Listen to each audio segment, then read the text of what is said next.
Hey guys, what's up? Welcome back to another video on my channel. My name is Josh Fan of ShowMeFootball.com and ArrowheadAddict.com, and we've got breaking news.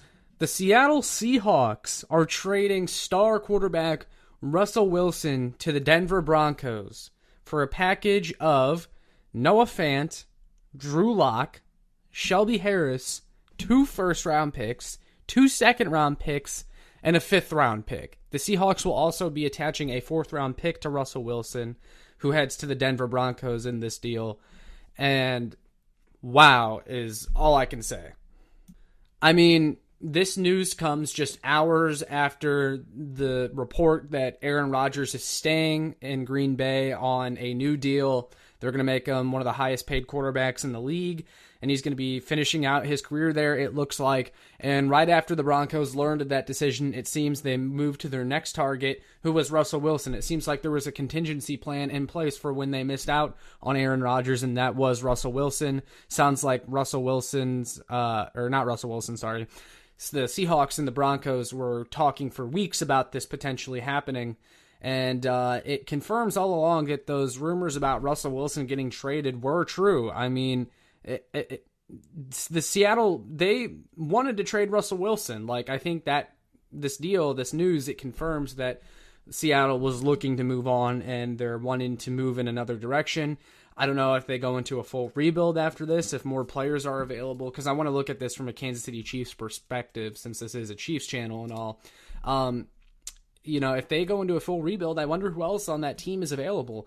DK Metcalf. I know there were concerns about the Seahawks paying him big money long term, and maybe he becomes available now. Or maybe, Tyler Lockett can be sold off, or Bobby Wagner, their linebacker, and maybe they're not as attractive of a free agent destination as they were before they made this move. Like Quandre Diggs, their free agent safety, maybe he doesn't want to return because Seattle isn't exactly going to be a contender this year. They got a pretty nice haul back, I would say Seattle did. I see a lot of people saying that Seattle lost this deal or Denver gave up a lot or, and I am a firm believer in you cannot say who won the deal until a few years later. Like, you really don't know. Like, it's easy to make a judgment now and say, wow, the Seahawks didn't really get that much back from Russell Wilson. I mean, guys, they got 3 good pieces. I mean, Shelby Harris is a good player. Noah Fant is also a pretty good player. And Drew Lock hasn't exactly worked out, but a change of scenery might do him well. And we'll see what he can do in Seattle. But then you get 2 first-round picks and 2 second-round picks. 2 seconds, that almost equates to getting 3 firsts. I mean, who knows? What if Russell Wilson goes to Denver, he gets injured or just falls off a cliff, and the Seahawks get a couple really nice pieces for the future out of those draft picks? Like, then all of a sudden, everyone's going to say the Seahawks won the deal. So let's just wait and see what happens to say that the Seahawks won or lost the deal, because no one truly knows right now. But on the surface, yeah, it's a good deal for the Broncos because they get the QB that they've been looking for years now. And now the AFC West becomes even more difficult.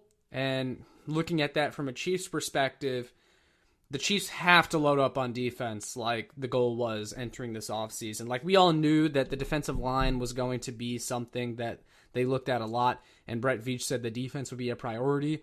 This only amplifies that, because if you have a quarterback like Russell Wilson entering the division, you have to stack up on defense. You can't play down to the Denver Broncos in the division anymore when you play against them and get away with it because they had bad quarterback play, because now they have a really good quarterback. And I know some people are lower on Russell Wilson than I am, and some people are higher on him than I am. I think he's a really good quarterback. Some people really buy into the idea that he is just terrible after the first 8 weeks of the season. I do think he can be inconsistent, and I do think sometimes he has tendencies that get the better of him, like holding on to the ball too long and stuff like that. But he's a massive upgrade regardless for them, and that makes them more dangerous because the pieces were always in place for the Broncos. They have a lot of young offensive talent, and their defense was one of the only ones to give Patrick Mahomes and the Chiefs consistent trouble. So now that they have Russell Wilson in place, they are a very difficult matchup. You cannot just skate by them anymore, and you need to load up on defense, and also you need to ensure that what happened with the offense this past season doesn't happen this year or next season, because you're going to need to put up points. Like, the offense stalled so many times, including one of the Broncos games. They just did not do very well. They only scored like 22 points, and a lot of the points came on defense. Dan Sorensen had a pick six. If the Broncos have Wilson, I expect their offense to get better. You're going to need to put up points. So, like Juju Smith-Schuster, you got to go out and get him, or a receiver like that. The receiver market's actually drying up rather quickly since Godwin got tagged, Adams is getting tagged, Mike Williams signed an extension, which also got lost in all this. But, like, Juju Smith-Schuster, that's one that's constantly linked to the Chiefs, and I think he'd be a really good receiver. That one needs to happen. Like, you need this offense to be the best it can be, and the only way that's going to happen is if you get a reliable wide receiver to take some of the pressure off Kelsey and Hill, because the Chiefs are very top-heavy when it comes to their offensive weapons. But, yeah, guys, like, you have to beat the best to be the best. That's kind of what I'm feeling right now. Like, the division just got harder, but hey, you were going to have to beat these guys eventually, and you knew they were going to try to improve this offseason. Like, there was no way that the Broncos were ever going to roll in next year with Drew Lock being their starter again. It wasn't going to happen. So, like, you can't just throw your hands up and be like, oh, well, I guess, the division's no longer a cakewalk. And no, you got to be aggressive. Like, you got to go out and respond to this move by stacking up on defense. And instead of bringing back Neiman and Sorensen for another year and bringing back Frank Clark on a restructured deal, you need to revamp the pass rush. You need to get rid of those guys because they are not going to stack up against a Russell Wilson-led offense that also has Cortland Sutton, Jerry Jeudy, and Javonte Williams. Like, that's a hell of an offensive core. I mean, that's really the theme of this, guys. Like, the Chiefs, they need to respond. It makes this offseason all the more important because the division is now a lot tougher. That's what it is. Now, I'm not going to sit here and act like the Broncos are this unstoppable force and that the Chiefs aren't still the best team in the division, because they are, and assuming they take care of business this offseason too. Like, they're still the team to beat in the division and, quite frankly, the team to beat in the AFC, despite not making it to the Super Bowl this past season.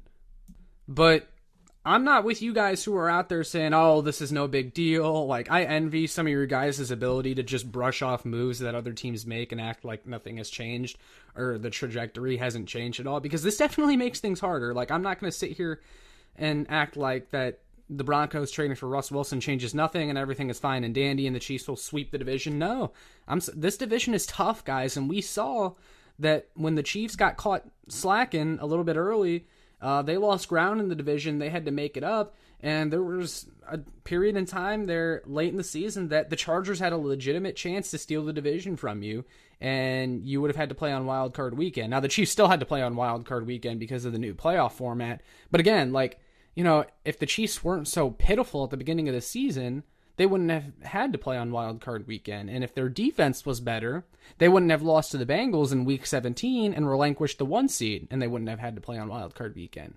So there are implications to this. The division got tougher, the AFC got tougher, and this, like I said earlier, this just amplifies the idea that the Chiefs have to nail this offseason. They have to fix this defense so they can go up against some of these teams that are just, they got the guy at quarterback like Justin Herbert, Josh Allen, Joe Burrow, now Russell Wilson, who's in the division. You're going to be seeing him twice a year. Veach, go out there and nail this offseason. Find that wide receiver too. Revamp this pass rush. Go get Zadarius Smith. Sign Marcus Williams from the Saints. Like, nail this offseason. That's what I have to say after hearing about this Russell Wilson news. But yeah, I just wanted to get out a quick reaction to you guys, my thoughts on the trade for both sides and how this kind of impacts the Chiefs. But yeah, we'd love to hear from you guys in the comments. If you agree, disagree with anything I said, let me know. Also, like, share, and subscribe. As always, some more Chiefs fans can find this. And make sure you check out my work on showmefootball.com and arrowheadaddict.com. And I will see you all in the next one.